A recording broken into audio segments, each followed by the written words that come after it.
सभी को मेरा नमस्कार।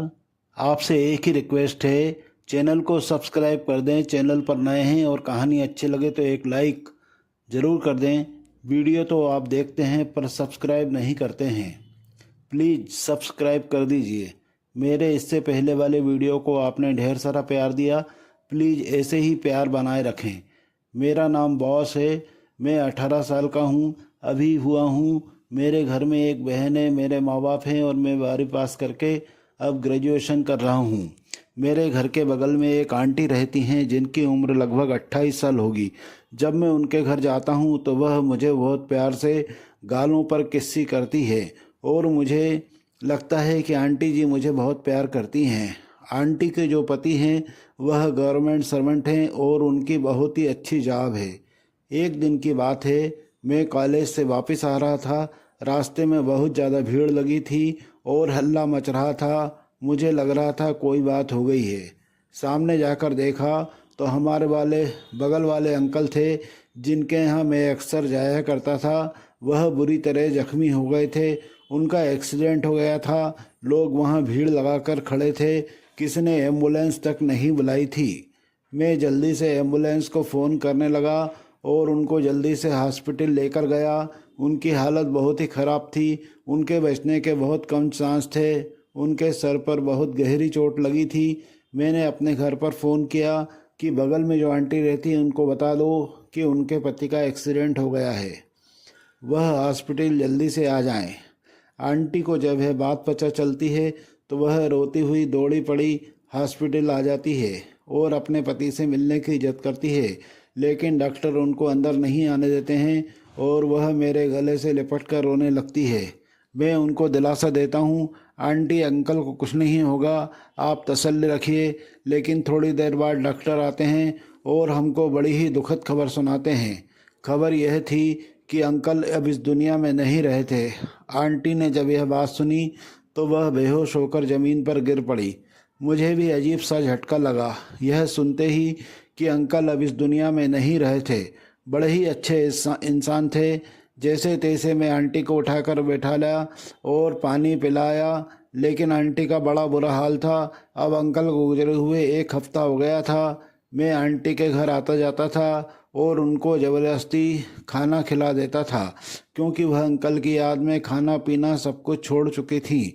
अब धीरे धीरे सब कुछ नॉर्मल हो रहा था। एक दिन की बात है, दोपहर का समय था। मैं आंटी के यहाँ गया था कि आंटी क्या कर रही हैं। जब मैं वहाँ पहुँचा तो आंटी बिस्तर पर लेटी हुई थी। मैंने कहा, आंटी क्या हो गया है आपको। आंटी उठकर बैठ गई, लेकिन बोला कुछ नहीं। फिर बाद में धीरे से बोली, बैठो। मैं भी उस चारपाई पर बैठ गया। धीरे धीरे आंटी मेरे बगल में आके बैठ गई। आंटी देखने में बहुत ही सुंदर और अच्छी लगती है। आंटी ने मेरा हाथ पकड़ा और प्यार भरा एक मेरे हाथों में किस कर लिया। मैं कुछ समझ नहीं पा रहा था, क्योंकि आंटी मुझे प्यार से कभी गालों पर कभी हाथों पर किस कर लिया करती थी। कुछ दिन और बीते। एक दिन मैं आंटी के यहाँ गया था। उन्होंने मुझे खाना खाने के लिए बुलाया था। उन्होंने बोला, बैठो मैं खाना लाती हूँ। आंटी खाना लेकर आई। मैं खाना खा रहा था, तभी आंटी ने मुझे पीछे से अपनी बाहों में भर लिया और मेरे गालों पर किस करने लगी। मैंने कहा, आंटी आप यह क्या कर रही हैं। आंटी बोली, मैं आपको प्यार कर रही हूँ। मैंने बोला, आंटी, लेकिन उन्होंने कोई गौर बातों पर नहीं किया। मुझे बेइंतहा मोहब्बत करने लगी। अब मैं भी जवान था, धीरे धीरे मुझे भी अच्छा लगने लगा था। मैं भी अब आंटी से धीरे धीरे बेइंतहा मोह करने लगा था। मैं अब रोज़ ही आंटी के घर जाता था और भरपूर मोहब्बत करता था। आंटी की ज़रूरत को पूरा करता था। आंटी अब एक विधवा हो चुकी थी, यह बात मेरे मन में खटकती थी। अगर यह बात किसी को पता चली कि मैं एक विधवा आंटी से अफेयर चला रहा हूँ, प्यार करता हूँ, तो क्या होगा। एक दिन की बात है, मैं आंटी के यहाँ गया था और आंटी से बातें कर रहा था। तभी पीछे से मेरी माँ आ गई और देखते ही सन्न रह गई। वह बड़ी ज़ोर से चिल्लाई, बासु यह क्या कर रहे हो, तुमको शर्म नहीं आती है। मेरे बोलने से पहले आंटी बोल पड़ी कि इसमें बासु की कोई गलती नहीं है, यह सब मेरी मर्ज़ी से हो रहा है। मेरी माँ ने मुझको बहुत बेइज्जत किया और घर पर ले गई और सख्त हिदायत दी कि आज से तू उनके घर नहीं जाएगा। लेकिन मैं अब आंटी से बेहद मोहब्बत करने लगा था और उनके बिना अब मेरा जीना मुश्किल था। एक दिन की बात है, मैं रात के 12 बजे आंटी से मिलने के लिए उनके घर गया। आंटी सोई हुई थी। मैंने उनको धक्का दिया तो वह डर के मारे चिल्लाने वाली थी। मैंने उनके मुंह पर हाथ रख दिया। धीरे धीरे उन्होंने मेरे को पहचान लिया और शांत हो गई और फिर हम दोनों खो गए। सुबह कब हो गई हमें पता नहीं चला। मैं चुप कैसे भी करके वहाँ से निकला और घर पहुँच गया। घर वाले सभी जान गए थे कि मैं रात भर कहाँ था। पापा ने मुझे उस दिन बहुत पीटा था, लेकिन मैं अब आंटी से बेपनाह प्यार करता था, इसलिए मैं उनसे शादी करके ज़िंदगी उन्हीं के साथ बिताना चाहता था। लेकिन मेरे घर वाले यह बात नहीं मान रहे थे। मैंने अपनी माँ, बहन, रिश्तेदारों से सभी से कहा कि मैं शादी करूँगा तो आंटी से करूँगा, नहीं तो मैं घर छोड़कर चले जाऊँगा। घर वाले मानते नहीं थे, लेकिन धीरे धीरे उनको एहसास हो गया कि अब लड़के की शादी उस आंटी से करवा ही देते हैं, नहीं तो लड़का भी हमारा हाथ से चला जाएगा। लेकिन दिक्कत यह थी कि पड़ोस मोहल्ले वाले ताने दे देकर हमारा जीना हराम कर देंगे। लेकिन फिर हमारे मम्मी पापा ने किसी की परवाह न करते हुए हमारी शादी करवा दी।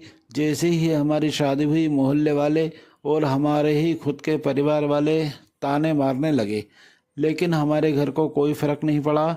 अब हमारी ज़िंदगी बढ़िया चल रही थी। आंटी अब मेरी पत्नी बन चुकी थी। वह मेरे से बहुत प्यार करती थी। वह दूध का गिलास लिए बैठी थी। मैंने दूध का गिलास पिया और फिर हम दोनों खो गए और बहुत सारा बातें की। धीरे धीरे सब कुछ नॉर्मल हो गया। अब हमारा एक प्यारा सा बेटा है और हम खुश होकर ज़िंदगी गुजार रहे हैं। दोस्तों, आप बताएं, क्या मैं एक विधवा आंटी से शादी करके कोई गलत काम किया? प्लीज़ कमेंट करके ज़रूर बताएं। यह कहानी एक मनोरंजन मात्र के लिए बनाई गई है।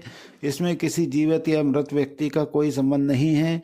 इस कहानी से किसी जाति, धर्म, समुदाय को कोई ठेस नहीं पहुंचती है। दोस्तों, आपको यह कहानी कैसी लगी प्लीज़ कमेंट में ज़रूर बताएं और हमारे चैनल को अगर अभी तक सब्सक्राइब नहीं किया है तो अपना प्यार दिखाएं और हमारे चैनल को सब्सक्राइब करके मुझे सपोर्ट करें। मिलते हैं अगली कहानी के साथ। जब तक के लिए धन्यवाद। नमस्कार।